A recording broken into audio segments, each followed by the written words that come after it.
Okay, hello students and welcome to part 2 of chapter 5. In this lecture, we'll be looking at the impact of the Japanese occupation on people's views towards Singapore. Alright, let's begin.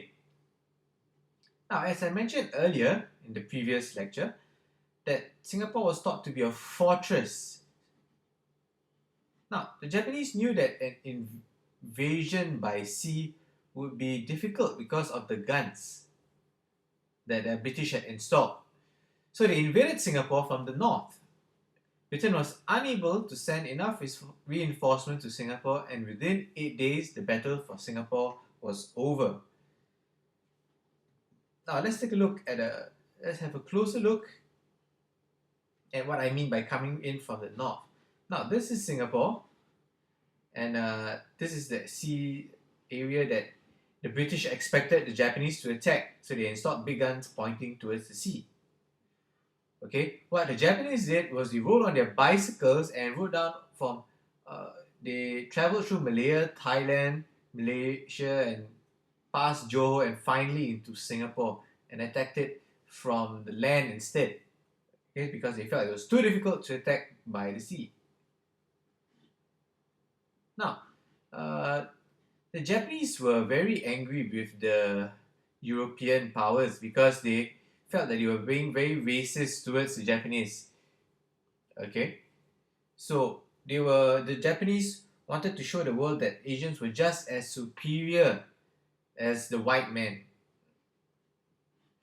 So when the British surrendered, the Japanese captured the British, other Europeans, the local Eurasians, because they looked like were believed to be working with the British, Australians, and placed them in prison. Okay, they were made prisoners of war.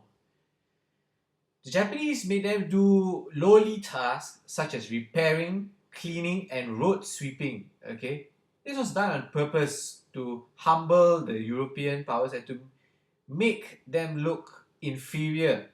Okay, if not equal in the eyes of the local Asians.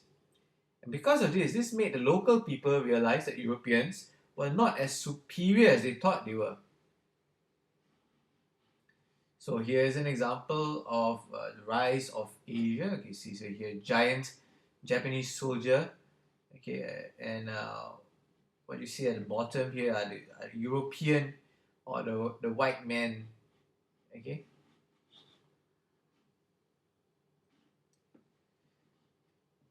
Now the Japanese also tried to cultivate Asian consciousness. So what is this Asian consciousness?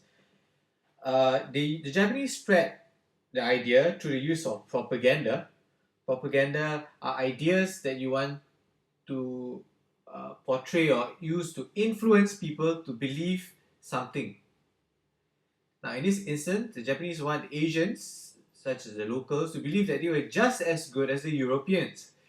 Now, the Japanese tried to influence people into believing that the Japanese were kind and good people through the use of comics, movies, books, newspapers, and radio broadcasts. Okay. Propaganda was also useful because they wanted to win the support of the locals. And one of the ways which they tried to win the support of the locals was to get the Malays to be involved in the defense and administration of Singapore. The Japanese also promised local Indians that they would assist them in their movement to gain independence in India, for India from the British. This led to the formation of the Indian National Army. Now, the Chinese, however, unfortunately, were treated differently because of their Japanese long-time hatred for China, and also because the Japanese were suspicious of them as the Chinese opposed to the Japanese invasion of China.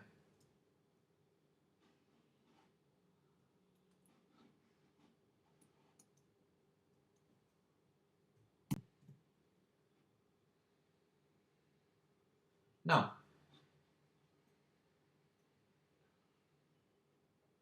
it goes without saying that daily life in Shonanto, which is the new name for Singapore given by the Japanese, was full of fear and hardship.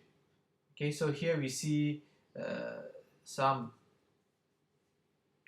a picture of some Japanese soldiers torturing Chinese local.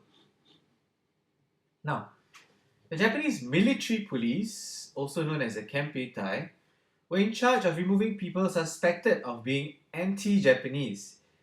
They carried out Operation Sukching, which meant cleansing, to clean, to remove anti-Japanese people.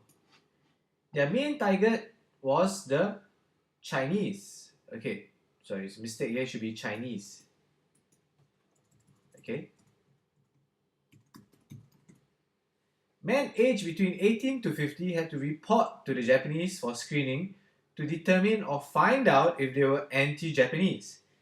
Those men who were identified as being anti-Japanese were executed.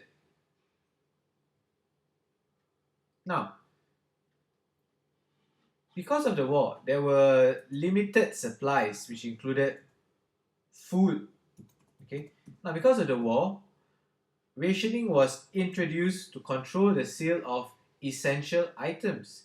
What are essential items? Things like bread, rice, potatoes, and meat.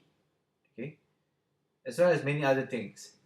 People who were lucky enough to obtain more goods often tried to earn as much money as they could by selling them on the black market for very high prices.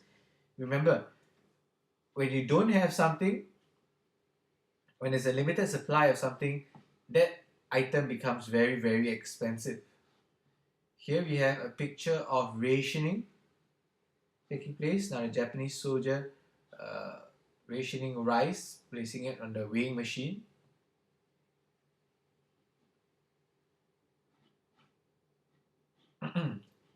Next one, resisting the Japanese. Now, there were two main anti-Japanese resistance groups. The first one is Force 136, and the second one is the Malayan People's Anti-Japanese Army, MPAJA. What did these groups do? They collected information about the Japanese and launched attacks on Japanese troops, policemen, and locals who worked for the Japanese army. And this is one of the photos taken of Force 136. Okay. And with that, we've come to the end of part 2 of chapter 5. Thanks again for listening.